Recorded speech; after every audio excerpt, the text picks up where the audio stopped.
ये सरकार जो है ये जनता की आवाज वाली सरकार है। जनता को जैसे सरकार चाहिए वैसे सरकार मिलेगा। जो मुख्यमंत्री पद के बारे में तय करेंगे उसको मेरा पूरा समर्थन मैंने ऑलरेडी दे दिया। सरकार स्थापित हो जाएगी, अच्छी तरह से हो जाएगी। कोई किसी में हमारे सभी तीनों दलों में समन्वय है। क्यों चिंता करते हो? 5 तारीख तो हुई है, तो आप चिंता मत करो, सब बराबर हो जाएगा। अभी मेरी तबीयत अच्छी है। मैं यहाँ पर आया था रेस्ट करने के लिए। अभी बहुत काफी भागदौड़ हो गई चुनाव में। मैं एक दिन में 8-8, 10-10 सभा ली थी और मैंने कोई अभी तक मेरे 2-2.5 साल के कार्यकाल में छुट्टी बिट्टी कोई मनाता नहीं। मैं यहाँ भी आता हूँ, यहाँ भी जनता दरबार होता है, लोग आते हैं। अभी भी लोग आए हैं मेरे को मिलने काम के बहाने। वो यहाँ आने के बावजूद भी मुझे लोगों से मिलना है। मिलता हूँ मैं लोगों को और मेरी तबीयत थोड़ी खराब थी, अभी ठीक हूँ। और मुझे एक ही है कि ये सरकार जो है ये जनता की आवाज वाली सरकार है। जनता को जैसे सरकार चाहिए वैसे सरकार मिलेगा। मैंने बुधवार के दिन पूरी तरह मेरी भूमिका स्पष्ट की हुई है।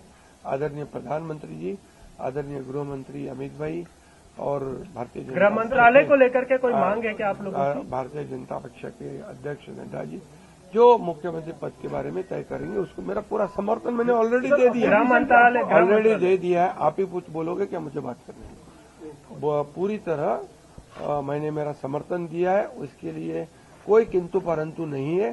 पूरा स्पष्टता से मैंने कहा है, मैं पूरी स्पष्टता से मेरी भूमिका व्यक्त करने वाला कार्यकर्ता हूं।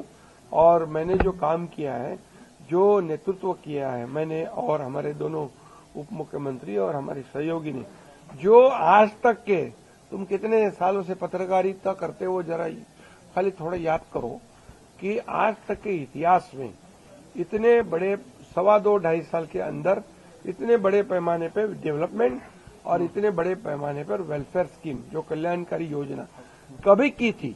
ये देखो, मैं इतना ही कहूंगा, इतनी योजनाएं 2.5 साल में करने वाली ये ऐतिहासिक सरकार है और ये सुनहरी अक्षरों में लिखा जाएगा। ये भी मैं बताता हूं क्योंकि हर घर में कुछ न कुछ ये सर्वसामान्य आम आदमी का सरकार है, गरीब का सरकार है, ये हम बोलते थे, वैसे करके दिखाया है। इसलिए 2.5 साल में उन्होंने हमें इतना बड़ा आशीर्वाद दिया है कि पूरी तरह विपक्ष को विपक्ष नेता भी नहीं मिला है। इससे आप पता करो कि ये सरकार ने इतने कम समय में हमने जो काम किया है इसका नतीजा है। और मैंने पूरी तरह कहा है, मोदी जी अमित भाई जो कहेंगे उसे पूरा हमारा समर्थन है। और निश्चित रूप से अभी मैं एक ही बात कहता हूं, सरकार स्थापित हो जाएगी, अच्छी तरह से हो जाएगी। कोई किसी में हमारे सभी तीनों दलों में समन्वय है। और हमें क्या मिला और इससे ज्यादा हम जनता को क्या देंगे, महाराष्ट्र को क्या देंगे। अभी हमारी जिम्मेदारी बढ़ गई है क्योंकि महाराष्ट्र की जनता ने हमें भर भर के दिया है। अभी हमें उनका विकास करना है, ये योजनाएं को आगे बढ़ाना है, इस पे पीछे हम काम करेंगे। उनकी कल मीटिंग है ना विधानमंडल पक्ष की, उनकी मीटिंग है, उसमें तय हो जाएगा। क्यों चिंता करते हो? 5 तारीख तो हुई है, तो आप चिंता मत करो, सब बराबर हो जाएगा। 10 दिन हो चुके हैं, उनके पास भारी बहुमत है, भारी शैतानी बहुमत। अब तक ये लोगों ने राजभवन में जाकर सरकार बनाने का दावा नहीं किया है। और उनके जो प्रदेश के अध्यक्ष है बीजेपी के मिस्टर बावनकुळे, वो नागपुर में बैठे और वो आदेश देते हैं कि 5 तारीख को सरकार बनेगी, शपथ लेगी। क्या उनको राज्यपाल बनाया है क्या? क्या सस्पेंस होना चाहिए? जिसके पास बहुमत है वो सस्पेंस क्यों रखे?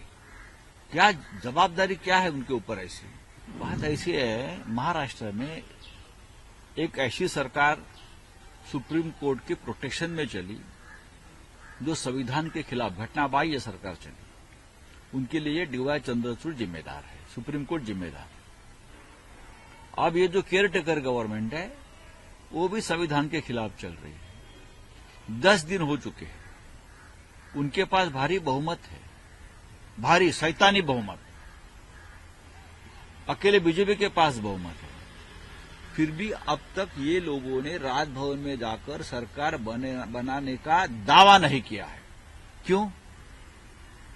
अगर अल्पमत में होते और हमारे पास बहुमत होता तो हम बहुमत में होने के बावजूद ये लोग भाग भाग कर राजभवन में जाते और दावा ठोक देते कि हमारी बड़ी पार्टी है। लेकिन अब बहुमत है, सब कुछ है, 10 दिन हो चुके हैं और सरकार बनाने का दावा तक ये लोग नहीं करते।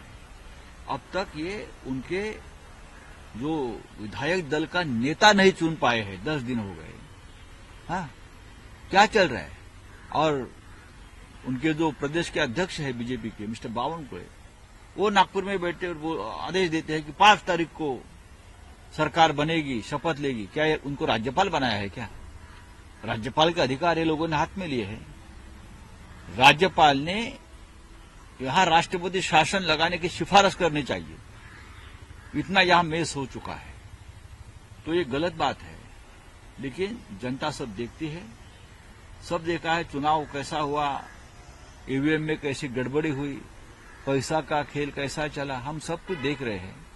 कल उद्धव ठाकरे जी और शरद पवार साहब पुणे में जो आंदोलन कर रहे थे, बाबा आढ़ाव सीनियर सोशल वर्कर रहे, उनकी उम्र 95 साल है, 95 ईयर्स।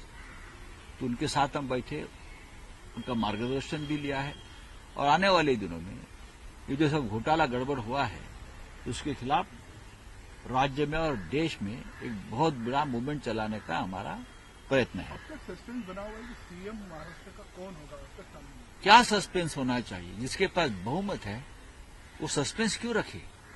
क्या जवाबदारी क्या है उनके ऊपर ऐसी? बस एक नाम घोषित करना है, वो भी दिल्ली से, थोड़े महाराष्ट्र वाले नाम घोषित करेगा, वो परंपरा चली गई।